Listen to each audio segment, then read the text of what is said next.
I'm so relieved that there is a massive pushback against critical race theory. You've heard about that by now, this corrupt theory that says America is fundamentally a bad place, a racist place, because of some mistakes in our past, slavery and that kind of thing. It infected everything else. Well, there are some heroes who are stepping up and pushing back, and they're winning. We've been meeting them. These, a lot of times, they're just moms with passion for their children and passion for their country. We talked to Tatiana on the upper left there, and we're about to meet Quisha King on the lower left. Here's a sample of what she did this week in Florida. I don't know about you, but telling my child or any child that they are in a permanent oppressed status in America because they are black is racist. And saying that white people are automatically above me, my children, or any child is racist as well. Our ancestors, white, black, and others, hung, bled, and died right alongside each other to push America towards that more perfect union.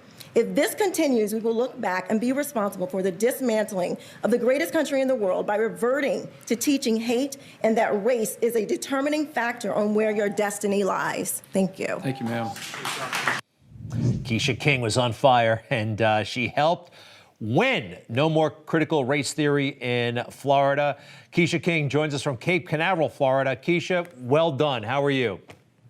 I am well, Greg. Thank you so much for having me. You bet, you bet. So I understand you're a mother of two. Could you give us an idea of your exposure through them, this critical race theory, and how it's affecting your kids?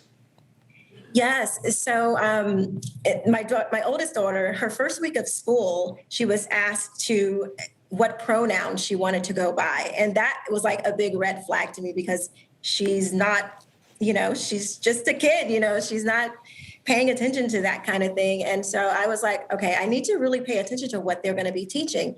So she had actually recorded a lesson in class, and that let me know that critical race theory was in full force. And so I've been learning about it for a long time, and I knew that I had to speak up about it.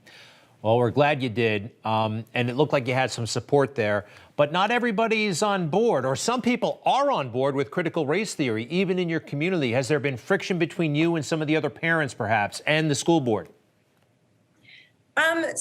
Not directly towards me, but certainly they try to make it sound like that critical race theory is not really being taught in schools. Well, no, they don't have a book called Critical Race Theory that they tell the kids to open up.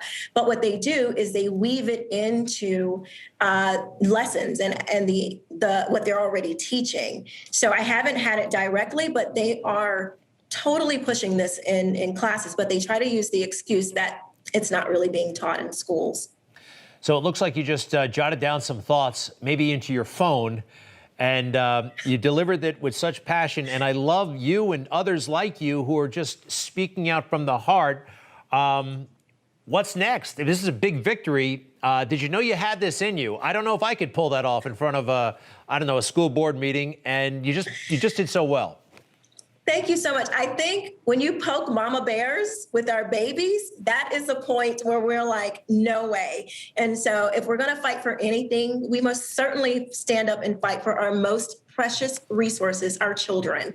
And this is the time because they're just doing too much. It's too much, too far. Quisha, you're the best. Thank you so much. Take care. Thank you. Thank you so much. You bet. You just watched Newsmax TV, America's fastest growing cable news channel, now in more than 70 million homes. You can get Newsmax TV on your cable system or check your cable guide. And if your system doesn't carry Newsmax, call them, tell them you want Newsmax TV, because we're real news for real people.